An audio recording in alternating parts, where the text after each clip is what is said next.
नमस्कार जी।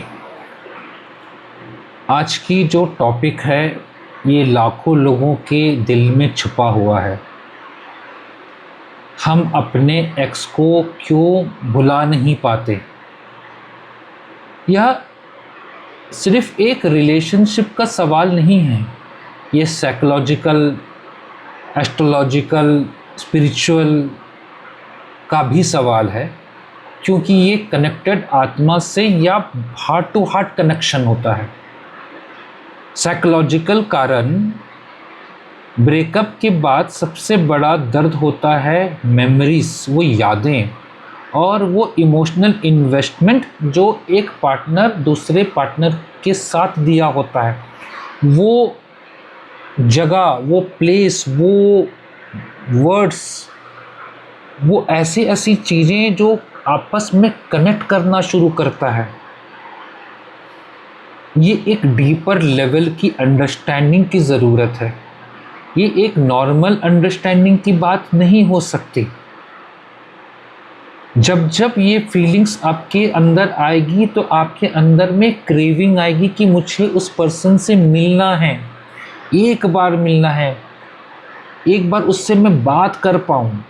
ये क्रेविंग लगातार लगातार लगातार आती ही रहती है और वो व्यक्ति हर बार अपने उस डीपर लेवल को समझने के लिए वो डिग्रेड करता रहता है, अपने आप को ब्लेम करता रहता है। ज्योतिष में कहते हैं कि रिश्ते सिर्फ फिजिकल नहीं होते, कार्मिक भी होते हैं।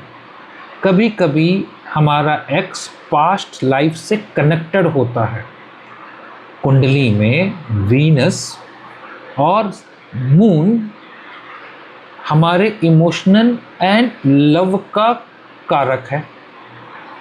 अगर वीनस और मून खराब स्थिति में है या वीक में है तो हम पुराने रिश्तों से बाहर नहीं आ पाते। वेदों में कहा गया है कि चंद्रमा मन का कारक है।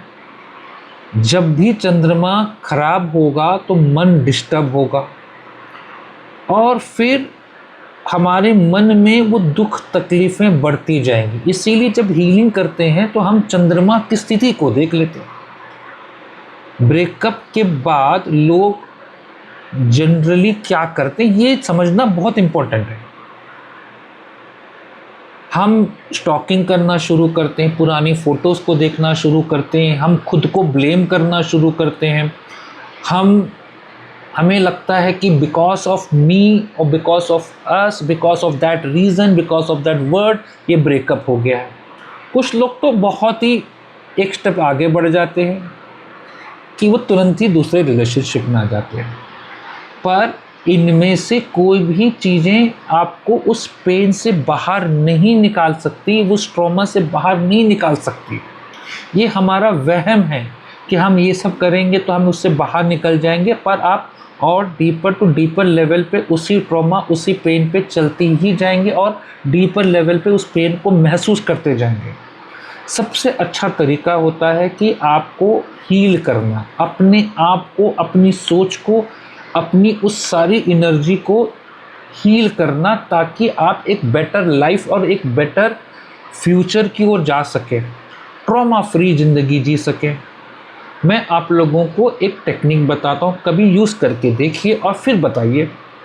जब भी आपको अपने बॉयफ्रेंड का या गर्लफ्रेंड की यादें आएँ, उसी वक्त आप कोई रोमांटिक म्यूज़िक या कोई अच्छी सॉन्ग सुन लीजिए जो आपको बहुत पसंद है, या तो फिर कोई पॉजिटिव अफर्मेशन पढ़ लीजिए, या तो कोई अच्छी क्लासिक मूवी देख लीजिए, या तो कोई ऐसा वर्क कीजिए जो डेवलपमेंट की ओर लेके जाता या एक हैप्पी मोमेंट को क्रिएट करता, जिसको किसी को चॉकलेट खाने का मन करता, किसी को आइसक्रीम खाना पसंद हो, किसी को घूमना पसंद हो, किसी को शॉपिंग करना पसंद हो। तो कोई भी ऐसी काम जो आपको एक एनर्जी क्रिएट करता है वो काम कर लीजिए। ठीक, उसके बाद देखिए कि आपके लाइफ में बदलाव क्या आता है। इसका एक बहुत बड़ा कारण है कि जब भी हम डिप्रेशन या दुख में रहते हैं और उसको हम एक पॉजिटिव चीज़ों को रिप्लेस करते हैं, हमारा ब्रेन उस पॉजिटिव चीज़ को वो प्रोसेस करना शुरू करता है। उससे ये लगता है कि ये वाला जब भी फीलिंग्स आएगी वो हैप्पी मोमेंट को लेकर जाएगा। धीरे धीरे करके आप अपने उस दर्द से बाहर निकलेंगे और आप एक बेटर फ्यूचर की ओर जाएंगे, एक हैप्पी लाइफ की ओर जाएंगे। सबसे इम्पोर्टेंट है कि आप ट्रॉमा फ्री ज़िंदगी जिएंगे। हीलिंग्स के कई सारे मोडालिटीज़ हैं, कई सारे टेक्निक्स हैं। Reframing of your mind, energy balancing, bringing the positive thoughts,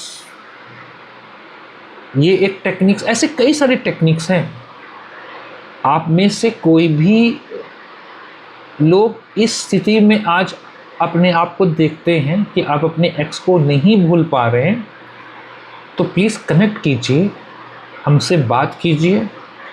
हम इस प्रॉब्लम की या इस पेन को समझते हैं और इसकी एक बहुत अच्छी हीलिंग टेक्निक्स हमने बनाया हुआ है। आपको उसकी अवेल कीजिए उस प्रोग्राम को और हील होइए और ट्रॉमा फ्री ज़िंदगी जीजिए। Thank you very much.